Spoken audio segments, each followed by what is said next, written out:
นะโมตัสสะภะคะวะโตอะระหะโตสัมมาสัมพุทธัสสะนะโมตัสสะภะคะวะโตอะระหะโตสัมมาสัมพุทธัสสะนะโมตัสสะภะคะวะโตอะระหะโตสัมมาสัมพุทธัสสะพุทธังธัมมังสังฆังนะมัสสามิมโนปุพพังขมาธัมมา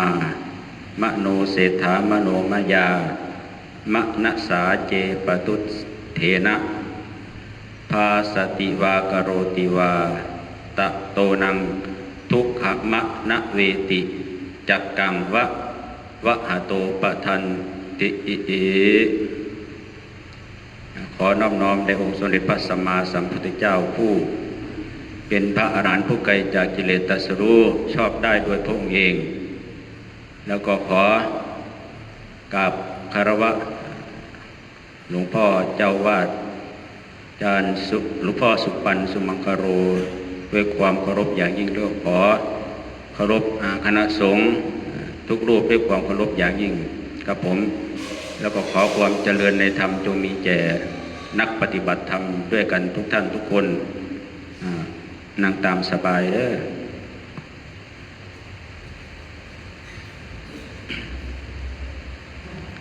เราเป็นเจ้าวัดต้องได้ถูกนิมนต์มาทุกรูปขึ้นมาแสดงธรรมแต่ว่าก็ตื่นสนามอยู่ตื่นไม่อยู่แต่ว่าก็เอาใจสู่เนาะใจสู่ในเมื่อเรามาค้นหาตัวเองก็ได้ค้นหาใจของตัวเองเมื่อค้นหาแล้วเราพบได้เจอไหมใจของเรานี่ใจที่มันดิ้นรนกวดแก่งสัดสายไปมาเหมือนกับลิงไม่อยู่คงที่เดี๋ยวก็ไปต้นนั่นเดี๋ยวก็ไปต้นนี่เราก็ต้องมาจับเอาความรู้สึกแล้วโยมแม่สร้างจังหวะตามแนวทางของหลวงปู่เทียนจิตตสุโภซึ่งเป็นปรมาจารย์การเจริญสติแบบเคลื่อนไหวอาตมาก็จะพูดประวัติจักหน่อยพูดประวัติเรื่องตัวเองเนี่ยตั้งแต่จบประถมมาเป็นยังไงมายังไงถึงได้มาบวชแล้วก็ได้มาเข้าสายงานหลวงปู่เทียนนี้เป็นมายังไงก็จะเล่าสู่ฟังก็เพราะจบป .6 มาแล้วก็ไปตัดอ้อยอยู่ปีหนึ่งกลับมาที่บ้านเป็นว่าคนโง่ไปตัดอ้อยเพิ่นแล้วเนี่ยเป็นว่าสิเนาะแถวชัยภูมิมันอ้อยทั้งหลายเด้แต่ว่าบ่ได้มาตัดที่ชัยภูมิเด้โอ้ไปตัดอยู่ราชบุรีไปกับป้าเป็นพี่สาวของโยมแม่นี่แหละเป็นผู้สอเปียกให้เราตะกี้ว่ามีได้เครื่องตัดอ้อยสอใบเข้าไปแม่ป้าก็เป็นผู้ตัด10 ลำเป็น1 มัดร่วมกันเป็นเจ้าบาทบ้วนก็เจ้าจ้างกันตะกี้ไม่รู้จำไม่ได้นี่แหละก็คือสะสมดูความทุกข์ยังไงไปตัดอ้อยต้องค่ายตัดแล้วค่ายเฝ้ามาแก่เสือมาอาบน้ำนี่คือความทุกข์ทางกายทางใจเข้าไปรับก็เกิดความทุกข์อีกได้บ้างนี่ก็คือการดูกับทุกข์แต่ว่าไม่ได้รู้ว่าทุกข์ยังไงเพราะว่าเป็นยังไม่ได้ศึกษายังไม่ได้ศึกษาก็เลยกลับมาบ้านตัดอ้อยเสร็จแล้วก็เลยกลับมาแม่ก็ซักจีวรไว้ให้แล้วไปเอาจีวรที่วัดมาซักไม่ได้บอกนะว่าจะให้บวชผ้าฤดูร้อนก็เลยได้บวช6 รูปบวช6 รูปกับมาเรียนนักธรรมตรีโทเอกนี่แหละเรียนอยู่ห้องเดียวกันกับมหาสมปองทิศมหาสมปองนะตาลปุตโตเลยเรียนด้วยกันที่วัดตาเลียงตำบลพระรับอำเภอเมืองจังหวัดขอนแก่นโดยมีพระครูสิริปริยัตยากรเป็นเจ้าคณะตำบลแล้วก็เลื่อนขั้นมาตามลำดับจนมรณภาพไปแล้วก็พระราชทานเพลิงศพไปแล้ว เป็นศักดิ์ในพ่อใหญ่ก็ว่าได้เพราะว่าเป็นเสื้อแถวเดียวกันมาเป็นหลานเล่าก็เลยมาเรียนนักทำตีโทเอกก็เลยเรียนเล่นๆแหละโยมแม่ไม่ได้จริงจังไม่ได้หัวไม่ดีว่างั้นหัวไม่ดีเรียนเล่นเล่นเรียนเล่นเดี๋ยวก็จบไปเองประมาณนี้แต่ก่อนนี่ลำบากได้ท่องหนังสือบ่ได้นี่ถือไม่เลี้ยวบ่ท่องก็ต้องจำเป็นท่องขันสติความระลึกได้สัมปชัญญะความรู้ตัวท่องเบิดเลยหิริความละอายใจโอตตปะความเกรงกลัวต่อบาปกตัญญูกตเวทิตาแล้วก็นี่ก็ท่องมาหมดแล้วทำตีแล้วก็ท่องบรรพชิตควรพิจารณา10 อย่างนี้ก็ท่องจำได้ตั้งแต่เป็นสมณีข้อหนึ่งสำคัญก็คือข้อที่8วันคืนล่วงไปบัดนี้เรากำลังทำอะไรอยู่เราแต่ละมือที่ผ่านไปเขาเห็นอย่างอยู่นี่ได้ครับซ้ำนี่ก็จินใจได้สำหรับนักปฏิบัตินะสำหรับนักปฏิบัติที่ทำจริงพูดจริงแล้วก็จะเห็นของจริงเหมือนหลวงปู่เทียนที่กล่าวไว้แล้วย้อนถามตัวเองว่าจริงหรือเปล่านี่มันประทับใจตรงนี้จริงหรือเปล่าถามตัวเองนี่ถ้าไม่จริงเราก็แล้วแต่ไม่จริงเนาะถ้าคนจริงก็ต้องเจอของจริงเหมือนกับหลวงพ่อสุปันนี่แหละท่านบุกเบิกมาจนใหญ่โตมโหฬารป่านนี้หลังจากนั้นที่เรียนแล้วทำตีโทอีกแล้วเรียนมหาก็ไม่ได้ครับเรียนประโยชน์1 2ก็สอบไม่ได้2 ปีก็สอบไม่ได้พวกที่เขาเรียนดีเขาจบป.3 ประโยค 3ได้รับมหาถือพัดบอกโคตรเท่เลยโคตรเท่เลยทีละ30-40 เน้นแต่ว่าสอบอะไรน้ำมัวอยากอายเป็นนั่งเศร้าอยู่เพราะว่าเจ้าของบ่ต้องใจเรียนเนี่ยบ่มีความเพียรเนี่ยแต่ถ้าคนที่สอบได้เขาศึกไปหมดแล้วคนที่หัวได้ดีเหลือแต่คนที่หัวไม่ดีมานั่งอยู่ตรงนี้แหละพูดจริงๆทีนี้ก็เลยไปปฏิบัติธรรมไปเรียนอยู่ที่ชัยภูมิจริงอำเภอพระดีชุมพลไปอบรมสามเณรภาคฤดูร้อนแล้วก็บวชสามเณรลีนี่แหละบวช บวชแม่ขาวเลยแหละเด็กน้อยครับจบปกแล้วยมแม่ป.4 ป.5ผมแล้วไปเป็นพระไปเป็นสามเณรพี่เลี้ยงผมผ้าให้คุมผ้าให้มวนอยู่กับเหรียญกับเนียนน้อยนะกับยากๆเนียนน้อยไปเนี่ยเขาต้องอดทนอีหลีต้องใช้ความอดทนหลังจากนั้นก็ส่งอาจารย์ก็เลยส่งไปเรียนที่วัดโคกกระต่ายทองตำบลจำปาอำเภอท่าเรือจังหวัดพระนครศรีอยุธยาซึ่งมีหลวงพ่อหมอหรือหลวงพ่อประเสริฐโอภาโสเป็นเจ้าสำนักเราท่านนี้มีความสำคัญในพระพุทธศาสนาเงินที่ญาติโยมมาถวายนี่เราสั่งให้สงเคราะห์คนที่ได้โอกาสไปเรียนม.1 ม.2 ม.3 นี่แหละทั้งเน้นทั้งโยมได้เรียนกัน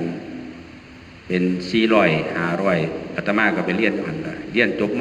.1 ว่าก็หนีมาปฏิบัติอีกแล้วปฏิบัตินำเพิ่นเฮ็ดไปจังซั่นล่ะเบิ่ง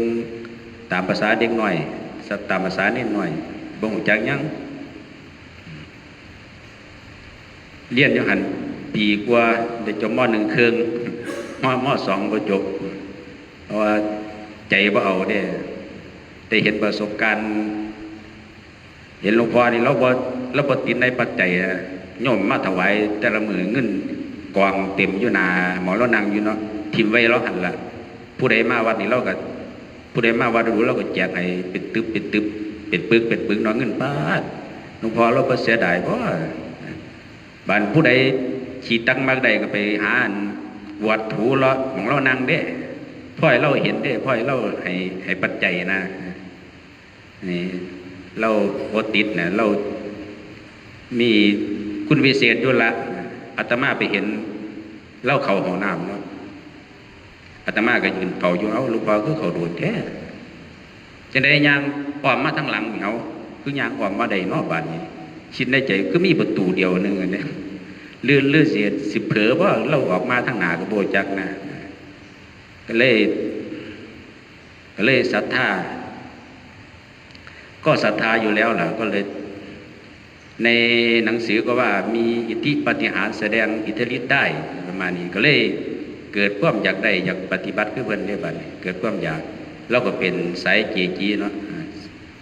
คนไปหาหลายพวกไปหาหลายพระเนียนก็ไปเลี้ยนอยู่หันได้เห็นอะไรต่างๆมากมายตีกันกับบ้างเน้นตีกันดูผู้หนึ่งสูบยาผู้หนึ่งว่ามักสูบเนาะผู้ว่ามักสูบเอาขวดน้ำเปล่าฟาดหัวเบิ้งหนังน้ำกันเนาะอาตมาก็อยู่ทั้งนายนะอยู่ไกลๆหรอกบ่กล้าไปสู่นาก็พระเจ้าดอกบ่แม่นนักเลงบ่แม่นเน้นนักเลงย่านเจ็บก็เลยขวดน้ำเปล่าฟาดหัวตัวแตกตัวหัวเน้นตีกันหลวงพ่อก็บอกให้ขอขมากันอาจารย์ผู้สอนเพื่อนเป็นมหาประโยคซี่แหละหายเบาเสียงให้หายกันละผู้ใดบดท่องหนังสือก็ถือแสบานนี้บ่ย่อมให้อภัยกันเอาสู้ไปขังอยู่ในห้องคนโต๊ะคนอย่างก่อเบิดบ่มีอุปกรณ์ที่เป็นอาวุธนะปิดประตูไว้มันตีกันมันรู้มักตีกันอาตมาก็อยู่ทางนอกกันละได้ยินเสียงตุ๊บตับตุ๊บตับตุ๊บตับห้องเจ็บไปได้เอาไปมากก็เศร้าตีกันแม่มันเจ็บแม่คือกันแล้วคือกันกับไก่เนาะถึงตีแล้วก็ย่อมแพ้กันผู้ใดย่อมแพ้แล้วผู้นั้นใจบุญนะบ่ถือโกรธไม่ถือโกรธเครื่องเขาน่ะให้อภัยกันนี่แล้วเอามาก็มาเลี้ยนน้ำกันให้เขาก็ดีกันให้เขาสองเน้นนี่อาตมาก็เลยหนีจากหันไปเรียนต่อบาลีอยู่วัดบัวงามพระอารามหลวงอยู่ราชบุรีไปเรียนอยู่กับหลวงพ่อพนมนี่แหละหลวงพ่อพนมสุมังคโลยแหละตอนนั้นถ้าเป็นพระอาตมาก็เป็นเนียนแต่ว่าบ่ค่อยคุกกี้กันเพราะว่ามันหลาย400กว่าเนียนเนาะเจ้าผู้ใดเป็นผู้ใดเนาะก็เรียนบาลีล่ะนักทะเบียนจบแล้วเรียนบาลีสอบก็ได้มีสามเณร21 รูปก็สามเณร20 รูปนั่นก็ทุจริตไปทุจริตลอกปีแน่เขียนปีแน่เขาไปห้องน้ำไปเขียนเอาปีแต่ว่าอาตมานี่ถือใจเป็นก้นใจถือใจซื่อเนี่ยได้บ่ได้ก็แล้วแต่ดวงนะแต่ว่าเลี้ยนนี่ก็เจงอยู่เพราะว่าเลี้ยนมาหลายปีได้เลี้ยน4 ปีเนาะมันก็เลยใช้ประสบการณ์ว่าเจ้าของเฮ็ดได้ละออกเรื่องพระเทวทัตนี่นะเรื่องยากๆเนาะเรื่องที่ยากเขียนไปจบละบรรพ้นสอบออกมาเป็นไดโยมแม่ตกแต่อาตมาผู้เดียวเสียใจตัวให้คนให้ง่ายร้องให้ไปคนใจน้อยพร้อมละเลยกลับมาศึกขออาจารย์กรรมบาลผมบ่อยู่แล้วอาจารย์ก็เอารถตู้มาส่งจากราชบุรีมากลับมาหาหลวงพ่อเขาล่ะกลับมาขอหลวงพ่ออยากศึกหลวงพ่อก็ว่าสิศึกไปยังเดี๋ยวมันรู้จังมาพัดเปลี่ยนอยู่นี่อยู่2 อาทิตย์เอาอยากศึกอีหลีตัวนี้มันสิล้วนขวนแล้วนะปล่อยศึกเราก็เลยศึกให้เราบ่ศึกให้เราไปให้ศึกกับอาจารย์สมบูรณ์หลวงพ่อมหาสมบูรณ์ศึกไปกับไปอยู่บ้านสักวันยังบ่ท่านกล้าสู่หน้าสังคมเพราะว่าเป็นเน้นเป็นเสี่ยงมาซื้อออกไปเกินเสี่ยงมาย่านคนตัวโยมแม่ก็เลยหลังจากนั้นก็จังไปเฮ็ดงานกุ๊กนี่แหละเฮ็ดงานเป็นผู้ซอยกุ๊กไปล้างผักให้เกินไปล้างผักให้เขาเจ้ากันเด้ก่อนสิขึ้นจัดกับเขาจัดลงให้หน้าเตาผัดนะอยู่ปี 1 ปีที่ 2จะได้มาจัด เนื้อจัดหยังเขาเจ้าสั่งผักบุ้งไฟแดงบ้างคะน้าหมูกรอบต้มยำพวงไข่อะไรต่างๆนี่ละก็เลยไปอยู่2 ปีพี่ไส้อยู่น้ำพี่ไส้น้ำมันนะพี่ไส้ก็ตายไปแล้วล่ะพี่ไส้ก็เฮ็ดกับเขาวแซ่บเจงแม่ก็เป็นกุ๊กด้วยกันอยู่หัน2 ปีกันมันไม่ยังดีขึ้น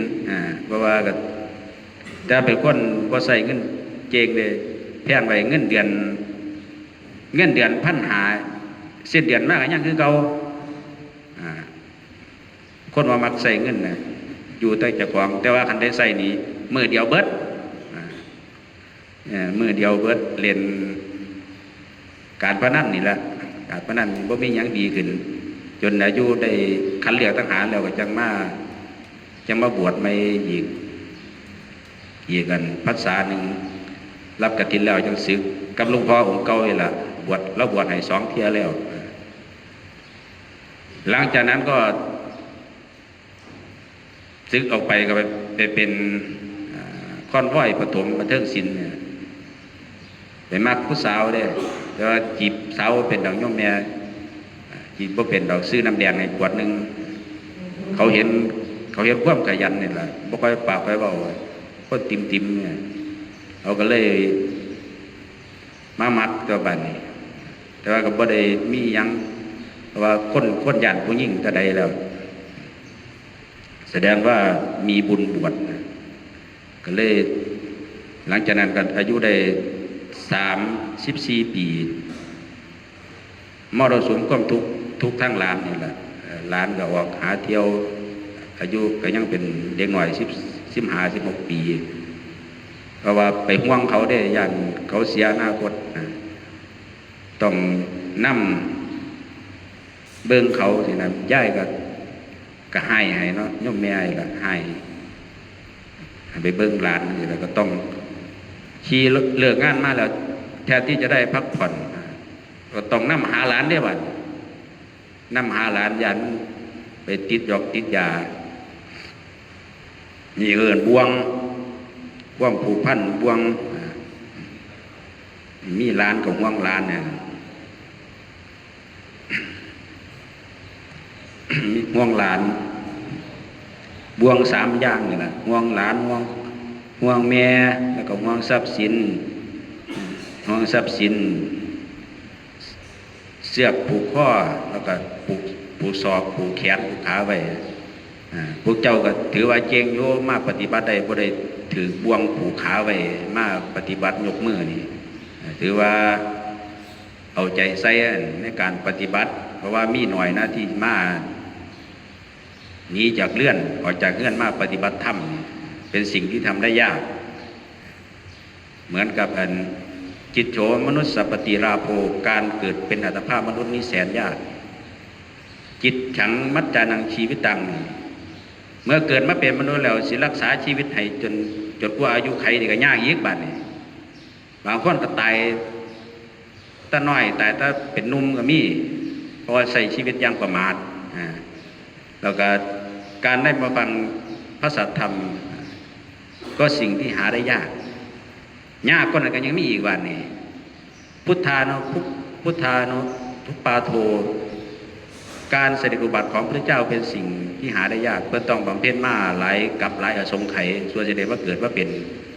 ตรัสรู้เป็นองค์สมเด็จพระสัมมาสัมพุทธเจ้าพระพุทธเจ้าเฮาได้บำเพ็ญปัญญาบารมีโคดมพระโคตรโคดมตระกูลของเรานี่ชอบทำหน้าสุโธธนะก็คือพ่อโอธนะแปลว่าเข้าสุขโอธนะเข้าสุขตระกูลนี้ชอบเพชรหน้า หลัง ข้อแห่งนะ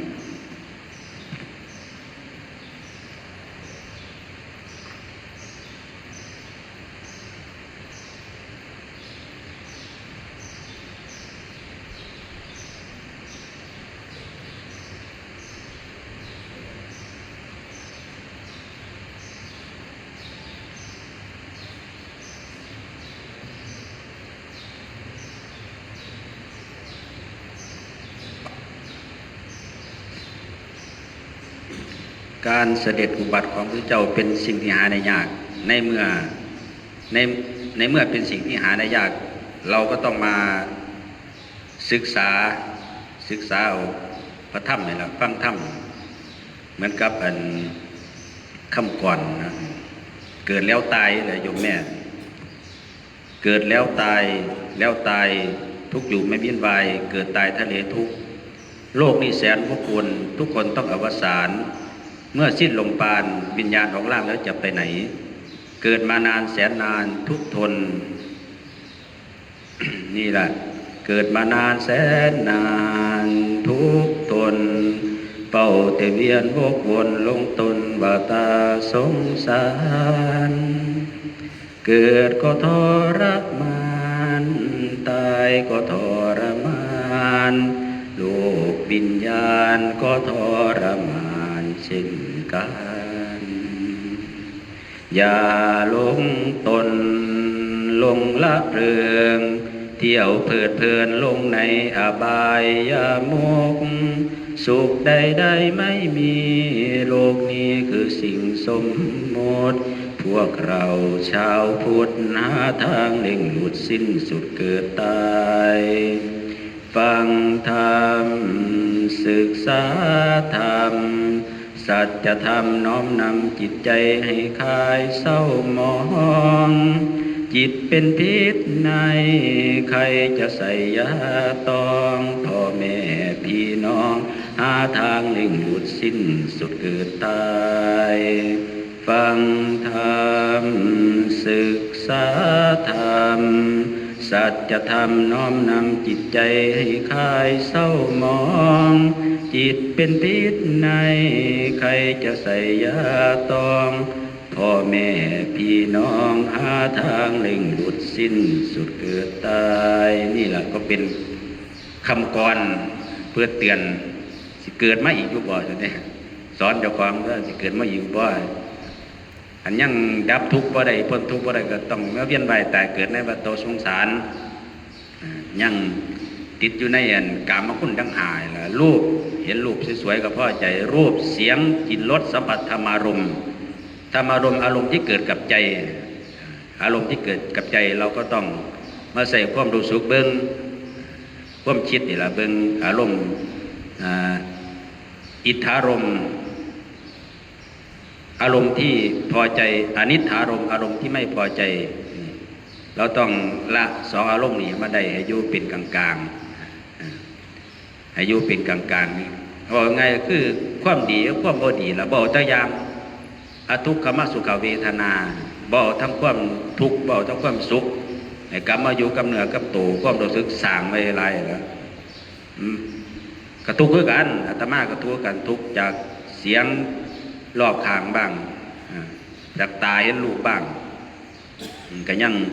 บ่ฟันธงว่าใดแต่ว่าก็แน่ใจว่าเดินทางถือข้างแล้วอาตมาก็มักปฏิบัติธรรมตั้งแต่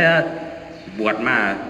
อายุ34 ปีกับบวชตั้งใจเรียนออกมาหาจนว่าได้เพราะว่ามีความทุกข์เด้ปฏิบัติจริงเรียกว่าปฏิบัติเข้มอัตตาจิตมัฏฐานโยโคทรมานตนให้ลำบากแล้วก็มัตกามสุขลิการโยโคเอาตนพัวพันอยู่ในความไข่ทั้งหลายนี่ทางสองสิ่งนี้พุทธเจ้าว่าจะเดินให้เดินทางอริยมรรคมีองค์8ให้เดินทุกเรากันละทุกตัวทุกสมุทัยนิโรธมรรคทุกกำหนดรู้สมุทัยกำหนดละนิโรธทำให้แจ้งมรรคทำให้เจริญสิเจริญอย่างไรก็เฮ็ดเอาแล้วคันกินนอนเรียนอยู่ก็บ่เห็นแล้วธรรมะมันต้องทรมานมันจะจังหน่อยเด้อาตมาปฏิบัติอยู่บ้านผือบ้านเกิดเจ้าของเดินจงกรมภาวนาพุทโธล่ะเดินจงกรมตีประมาณ4 ทุ่มนี่ล่ะตกใจตัวย่างมาย่างจงกรมอยู่คือเป็นจังซี่เนาะอาการจังซี่เนาะแต่ว่ากับบ่รู้จักดอกก็ย่างไปซื่อก็รู้เดินไปเฉยหัวใจสั่นเต้นหัวใจปกติคนจะเต้นช้าๆนะหัวใจก็เลยเต้นแรงตึ๊บตับยืนดูอยู่ก็ทำไมถึงเป็นแบบนี้ก็ไม่รู้จักเหมือนกันก็ ก็เลยกลัวก็เลยลืมตาประมาณ4 ทุ่มก็เลยย่านเนี่ยบัดนี้กลัวมันเป็นอารมณ์อะไรไม่รู้ล่ะนักปฏิบัตินี่จะเจอสภาวะหลายอย่างพยามารมาทดสอบหลายอย่างมาตุข้ามบ้างความโมโหบ้างมาทดสอบเบิ้ลล่ะอันผู้ใดยิ่งสูงก็ยิ่งหนาวมันว่ายิ่งสูงก็ยิ่งหนาวมันไม่มีบารมีไม่เกิดเฮาต้องมาอยู่กับความรู้สึกตัวถ้าจะเปรียบทางโลกก็เฮาไปซื้อของนะโฮมฮับนี่ครบจบที่เราแต่ว่าสายงานหลวงปู่เทียนก็ครบจบที่ความรู้สึกตัวนี่เฮามารู้สึกตัวถึงแม้จะดับทุกข์ไม่ได้ไวเหมือนหลวงปู่เทียนดับทุกข์ไว้ได้ไวทั่วขนาดนี้แสดงว่าเจ๊งอารมณ์เข้ามาปึ๊บปั๊บตัดปึ๊บตัดปึ๊บตัดปึ๊บนี่จะเบาเท่าไหร่คิดว่านะถ้าไปแช่ไว้ก็เป็นความทุกข์เป็นอุปทานในขันธ์ห้าอุปทานในรูปเวทนาสัญญาสังขารวิญญาณนี่ขันธ์ทั้งห้าเป็นตัวทุกข์เสียยะที่ทำได้แก่สิ่งเหล่านี้คือขันธ์เป็นที่ตั้งก่อนที่มันคือรูปขันธ์เป็นที่ตั้งก่อนที่มันคือเวทนาขันธ์นั้นเป็นที่ตั้งก่อนที่มันคือสังขารขันธ์นั้นเป็นที่ตั้งความยึดมั่นคือสังขารก็คือความนึกคิดปรุงแต่งต่างๆหน้าเป็นสังขารขันธ์วิญญาณขันธ์ก็มันก็เลยย่นลงมาเหลือรูปกับนามนี่แหละรูปก็คงไว้เป็นรูปส่วนเวทนาสัญญาสังขารวิญญาณนี่เป็นนามสัมผัสบ่ได้รู้ได้เฉพาะตนนามเรียกว่ากายกับใจคำสอน84,000 พระธรรมขันธ์ก็เหลืออยู่2 อย่างก็คือกายกับใจมารู้สึกกายแล้วกายเคลื่อนไหวใจรับรู้มานี่แต่ยังบ่ท่านก็ทำไปเรื่อยศาลาหลังนี้อาตมาไปค้นหาข้อมูลนะข้างล่างนี้เป็นศาลาข้างบนนี้เป็นโบสถ์สร้างมาได้17 ปี17 กว่าปีเบิดเงินประมาณ20 กว่าล้านแต่สมัยก่อนเนี่ยแต่ว่าสมัยนี้บ่ได้ต้องเบิดหลายกว่านั้นบามีหลวงพ่อเราหลายเมืองตะโลเป็นผู้ใหญ่เบี่ยมแต่ว่าท่านไม่เอายศเอาแต่เป็นพระอธิการขันมียศมันก็ลำบากต้องไปเข้าสู่สังคมมียศหลายๆต้องมีจิตธุระน้อยจังสิอยู่กับเจ้าของหลายๆเป็นพ่อครูเป็นเจ้าคณะตำบลเป็นผู้ผู้ชายดิโอ้ยบ่ได้อยู่บ่ได้เศร้าเลยโยมแม่ที่อาตมาเห็นต้องหนีจากออกจากวัดเป็นเจ้าวาดก็ยังอาจารย์พระอาจารย์ศักดิ์ชัยแต่ก็มาปฏิบัติท่านมีภาระหลายกันเนี่ยเจ้าวาดเนี่ยงานศพงานอย่างก็ต้องนิมนต์เจ้าวาดกุญแจอยู่ใส่นั่นแหละต้องถามหาเจ้าวาดเบิดโอ้ยหมุนหวยฉีบัวกับแม่เจ้าวาดให้ได้บัวเลยโอ้ยมีตาพาราตัวไหนชิดมาอยู่สิสบายใจบ่มีผู้ใดบังคับแต่ตัวเองไม่ได้ไปห่วงใครไม่ต้องไปห่วงใครหลวงปู่เทียนว่าอาตมาก็ชอบเสือกเรื่องชาวบ้านนี่ได้ตอนเป็นโยมเป็นเน้นด้วยกันคืออยากให้เขาได้ดีอย่าไปกินเขาแรงเด้อพี่เน้นก็เลยไปฟ้องอาจารย์ในบัดนี้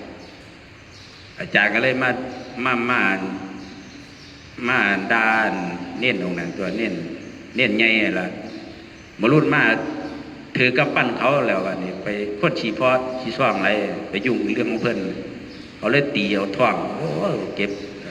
นี่ก็เลยมาหย่อนอย่าไปยุ่งเรื่องของคนอื่นตัวนี่แม่เอาตัวเองให้มันรอดจากวัฏสงสารถ้าไปยุ่งก็เป็นบ่วงแล้วผูกพันห่วงคนนั้นแล้วก็ห่วงคนนี้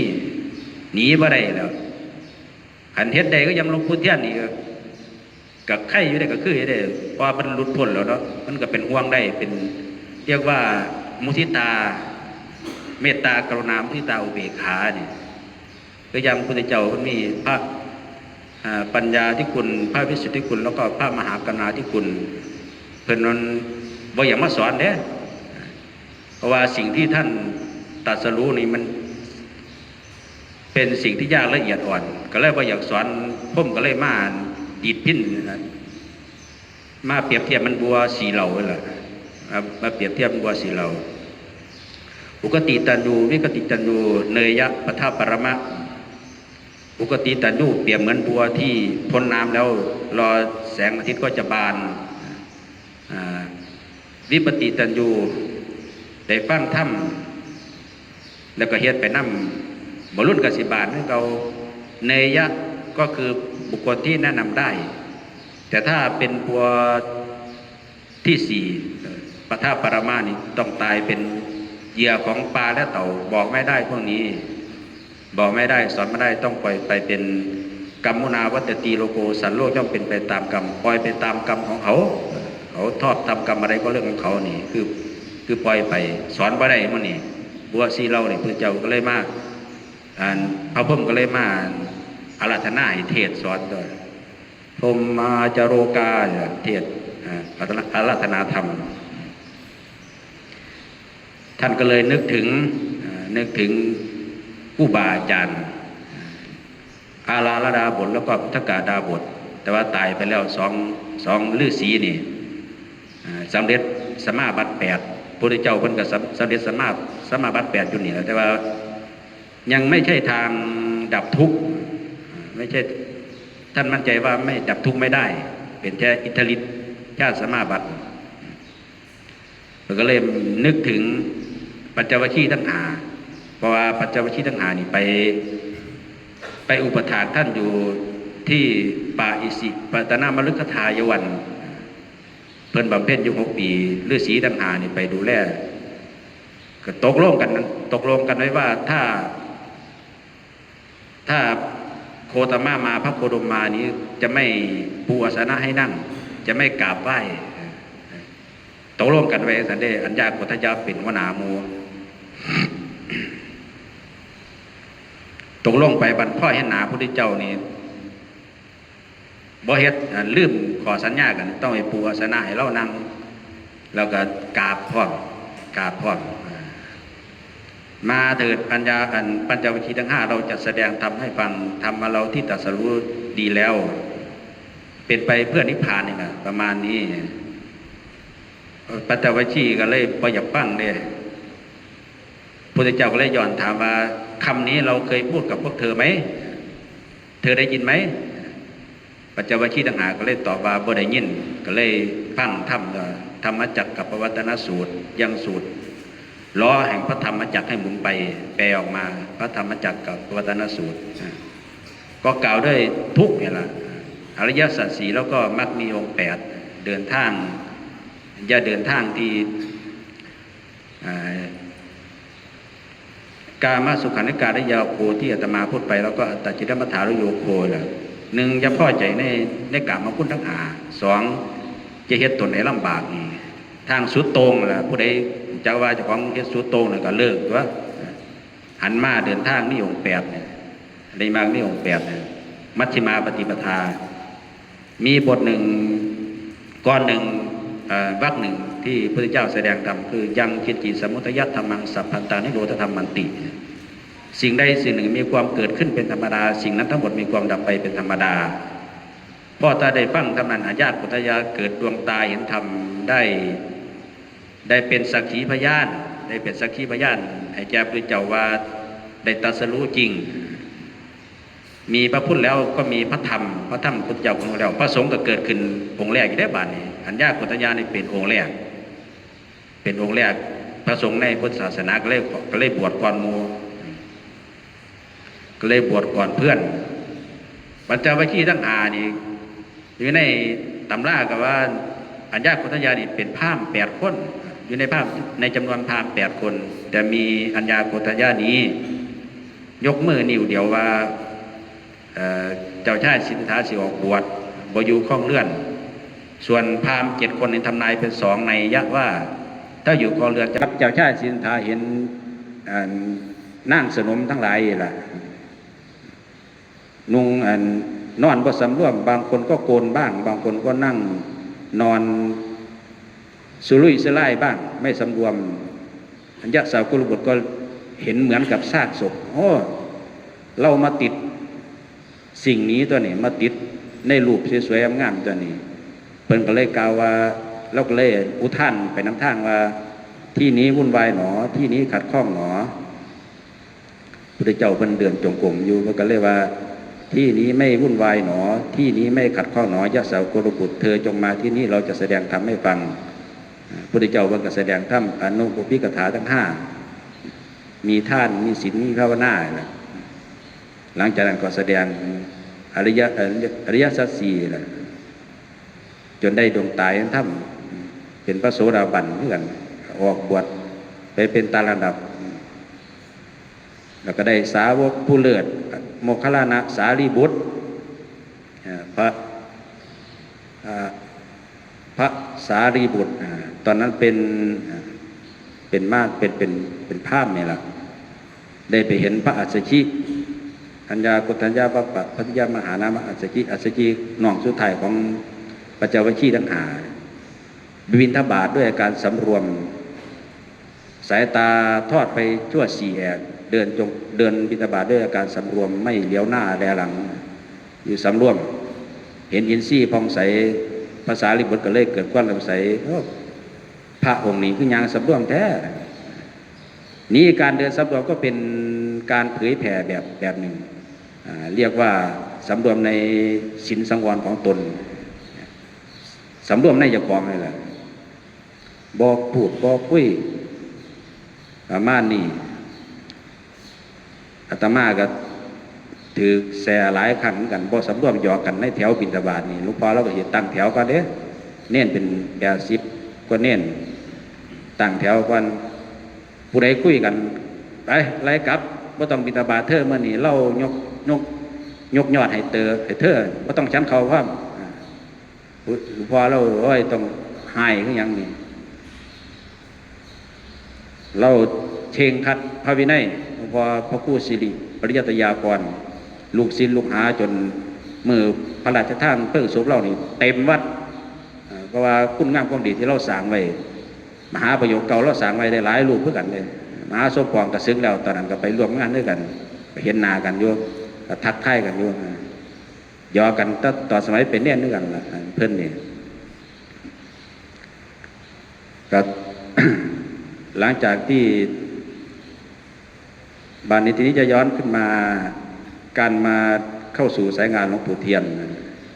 อาตมาก็มาปฏิบัติกับบงหูจักอีกอย่างกันละโยมแม่ก็ง่มเข็มในมหาสมุทรด้วยกันละแต่ว่าก็ใจสู้เรื่องใจสู้นี้150เขามีใช้150ได้อาตมานี่ใจเกิน100อยู่แล้วบ่ต้องห่วงวันไว้ขี่คุยหรอกตายก็ตายเกิดมาชาติเดียวตัวก็ตายกันทุกกันคือกันทุกคนตัวก็เกิน100 ปีหรอกนะเฮ็ดเอาทำเอาตัวอันใดมันก็อยู่กับเจ้าของแหละอยู่กับศีลเนี่ยมีศีลสมาธิปัญญาเรียกไตรสิกขามีศีล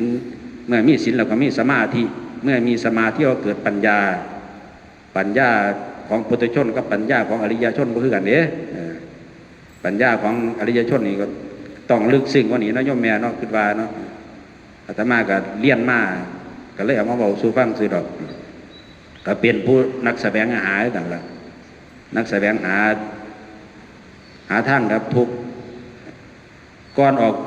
อนสิออกจากโบสถ์นี่อุปชฌาย์ก็สอนอนุศาสตร์8อย่างเที่ยวบิณฑบาตเป็นวัดสัญญาดองในน้ำมุดเน่าอยู่โคนต้นไม้นุ่งห่มผ้าบางสกุล3 ผืนแต่ว่าหลวงปู่เทียนเราบอกกล่าวเรื่องนี้เราบอกว่ายกมือยกมืออย่างเดียวหลวงปู่เทียน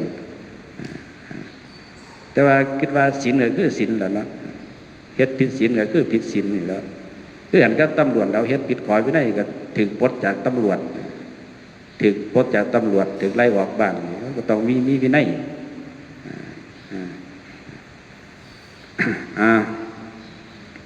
เราประวัติตัวเองสักหน่อยขันเราประวัติเพื่อนเดี๋ยวถือคอมเมนต์ต้องเว้าประวัติตัวเองจังบ่มีผู้ใดว่าเจ้าของเด้อในท้ายที่สุดแห่งการบรรยาย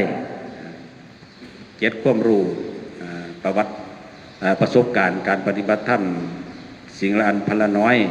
สิ่งที่เป็นประโยชน์ญาติโยมก็นำไปพิจารณาสิ่งที่เป็นประโยชน์ก็นำมาใช้กับตัวเอง ก็ด้วยอำนาจคุณพระรัตนตรัยคือคุณพระพุทธพระธรรมพระสงฆ์จะมาปกป้องรักษาให้โยมแม่มีความรู้สึกตัวพร้อมอยู่กับการยืนนั่งนอนยืนเดินนั่งนอนจิตดื่มทำพูดชิดอะไรต่างๆนี้ก็จะเป็นตบะเป็นเตชะเป็นภาระปัจจัยอำนวยไว้ใช้ให้ญาติโยมจงมีความสุขทุกท่านทุกคนด้วยเทินสาธุแล้วก็ได้ฟังธรรมะจากท่านพระอาจารย์มหาพุทธิชัยอัคคธรรมโมในยามเช้าวันนี้ในช่วงเช้านี้ก็จะได้เจริญพรแม่รัชนีพรนิยมถิ่นเป็นผู้ถวายกันเทศในยามเช้าวันนี้แล้วก็เจริญพรจะ